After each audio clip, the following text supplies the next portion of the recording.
Hi friends, இது Tuesday எனக்கு எடுத்த வீடியோ. அன்னைக்கு லஞ்சுக்கு சிம்பிளாக பருப்பு ரசமும் உருளைக்கிழங்கு பொரியல் தான் வந்து ரெடி பண்ணியிருந்தேன். அன்னைக்கு காலையில் தான் வீட்டிலே வந்து மருதாணி ரெடி பண்ணி வந்து வச்சிருந்தேன். ஃபஸ்ட் டைம் தான் ட்ரை பண்ணியிருந்தேன். ஆனால் ஸ்ட்ரெயின் சூப்பராகவே இருந்தது. எனக்கு ரொம்ப பிடிச்சிருந்தது. கீழே அந்த வீடியோ டேக் பண்ணுறேன், வேணுன்றவங்க செக் பண்ணி பார்த்துக்கோங்க.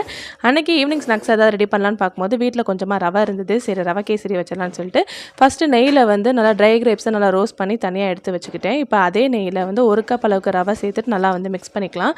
ரவை இந்த மாதிரி உதிர்ந்து தனியாக வர டயத்தில் வந்து தண்ணி 1 கப் ரவைக்கு வந்து 3 கப் அளவுக்கு தண்ணி சேர்த்தோம்னா ரவை நல்லா சாஃப்டாக வந்து வெந்து வந்துடும்.